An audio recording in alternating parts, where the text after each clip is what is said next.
ଅରିନ୍ଦମଙ୍କ ବିରୁଦ୍ଧରେ ଥାନାରେ ଅଭିଯୋଗ ଏବଂ ମନ୍ତବ୍ୟକୁ ନିନ୍ଦା କଲେ ମଧୁମାଟି ସାମ୍ବାଦିକ ସଂଘ। ଅଭିନେତାରୁ ରାଜନେତା ହୋଇଥିବା ଅରିନ୍ଦମ ସୋସିଆଲ ମିଡିଆରେ ସାମ୍ବାଦିକମାନଙ୍କ ବିରୁଦ୍ଧରେ ଅପମାନ ସୂଚକ ମନ୍ତବ୍ୟ ଦେଇଥିବାରୁ ସାଲେପୁର ମଧୁମାଟି ସାମ୍ବାଦିକ ସଂଘର ସଭାପତି ଶାରଦା ପଣ୍ଡାଙ୍କ ନେତୃତ୍ୱରେ ସଂଘ କାର୍ଯ୍ୟାଳୟରେ ଏଭଳି ମନ୍ତବ୍ୟକୁ ଘୋର ନିନ୍ଦା କରାଯାଇଥିଲା। ଅନୁରୂପ ଭାବେ କଟକ ଜିଲ୍ଲାର କିଶନନଗରରେ ଚିତ୍ତରଞ୍ଜନ ବେହେରାଙ୍କ ନେତୃତ୍ୱରେ କିଶନନଗର ଥାନାରେ ଅଭିଯୋଗ ମଧ୍ୟ କରାଯାଇଛି।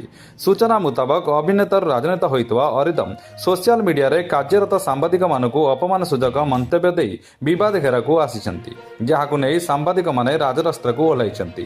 ଏହି ପରିପ୍ରେକ୍ଷୀରେ ସାଲେପୁରର ମଧୁମାଟି ସାମ୍ବାଦିକ ସଂଘର ସଭାପତି ଶାରଦା ପଣ୍ଡାଙ୍କ ନେତୃତ୍ୱରେ ସାମ୍ବାଦିକମାନଙ୍କ ପ୍ରତି ଏଭଳି ମନ୍ତବ୍ୟକୁ ସଭ୍ୟ ସମାଜ ଗ୍ରହଣ କରିବ ନାହିଁ ଓ ଏଭଳି ମନ୍ତବ୍ୟକୁ ଦୃଢ଼ ନିନ୍ଦା କରାଯିବା ସହ ସାମ୍ବାଦିକମାନଙ୍କୁ ଅରିନ୍ଦମ କ୍ଷମା ମାଗନ୍ତୁ ବୋଲି ଦାବି କରିଥିଲେ।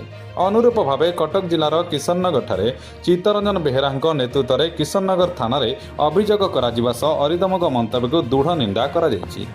କଟକରୁ ଜଗନ୍ନାଥଙ୍କ ରିପୋର୍ଟ, RM ନ୍ୟୁଜ୍ 8।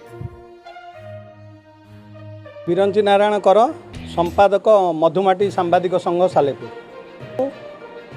ବିଜେପି ନେତା ଯିଏ ସାଲେପୁରେ ବିଜେପିର ପ୍ରାର୍ଥୀ ଥିଲେ ଅରିନ୍ଦମ ରାୟ, ସେ ବ୍ୟକ୍ତିଗତ ଭାବେ ତାଙ୍କର ଯେଉଁ ଘଟଣା ଘଟିଥିଲା ସେ ସମ୍ପର୍କରେ ସେ ଯଦି କୌଣସି ନିର୍ଦ୍ଦିଷ୍ଟ ଚ୍ୟାନେଲକୁ କିଛି କହିଥାନ୍ତେ ତାହେଲେ ଆମର କିଛି କହିବାର ନଥିଲା, କିନ୍ତୁ ସେ ସମସ୍ତ ସାମ୍ବାଦିକମାନଙ୍କ ପାଇଁ ଯେଉଁ କହିଲେ, ଯେଉଁ ଅଶୋଭନୀୟ ମନ୍ତବ୍ୟ ରଖିଲେ, ସେଥିପ୍ରତି ଆମେ ତାଙ୍କର ଏ ମନ୍ତବ୍ୟ ପ୍ରତି ଦୃଢ଼ ନିନ୍ଦା କରୁଛୁ। ଆଜି ଆମେ ତାରି ପରିପ୍ରେକ୍ଷୀରେ ସାଲେପୁର ସାମ୍ବାଦିକ ଯେଉଁ ମଧୁମାଟି ସାମ୍ବାଦିକ ସଂଘ ଅଛି ତାର ସଭାପତି ଶାରଦା ପ୍ରସନ୍ନ ପଣ୍ଡା ଅଛନ୍ତି, ଏଠି ଅଛନ୍ତି ଆମର ଉପସଭାପତି ପ୍ରଦୀପ ପରିଜା, ଏଠି ଅଛନ୍ତି ସଂଗଠନ ସମ୍ପାଦକ ଚିତ୍ତରଞ୍ଜନ ମୁଦୁଲି, ସମସ୍ତ ବନ୍ଧୁମାନେ ଆମର ଆଜି ଏଠି ଏକତ୍ରିତ ଭାବରେ ଏହି ପ୍ରସ୍ତାବ ଉପରେ ଆଜି ଦୃଢ଼ ନିନ୍ଦା କରିଛୁ। ଆମେ ଆମର ସଂଘ ତରଫରୁ ଆଜି ଆମେ ଏହା ଦାବି କରୁଛୁ ଯେ ତାଙ୍କର ଏଇ ଯେଉଁ ଉକ୍ତିକୁ ସେ ପ୍ରତ୍ୟାହାର କରନ୍ତୁ, ନିଃସର୍ତ୍ତ ଭାବରେ କ୍ଷମା ପ୍ରାର୍ଥନା କରି ପ୍ରତ୍ୟାହାର କରନ୍ତୁ। ମୁଁ ସମାଜ ସାମ୍ବାଦିକ କିଶନନଗର ଭୈରବ ଚନ୍ଦ୍ର ସେଠୀ। କିଛି ଦିନ ତଳେ ଅଭିନେତାରୁ ରାଜନେତା ସାଜିଥିବା ଅରିନ୍ଦମ ରାୟ ସୋସିଆଲ ମିଡ଼ିଆରେ ଯେଉଁ ଅପମାନ ସୂଚକ ମନ୍ତବ୍ୟ ଦେଇ ସାମ୍ବାଦିକମାନଙ୍କୁ ଅପମାନିତ କରିଛନ୍ତି ତା ବିଷୟରେ ଆମେ ଆସି ଆଜି କିଶନନଗର ଥାନାରେ ସାମ୍ବାଦିକମାନେ ଅଭିଯୋଗ କରିଛୁ।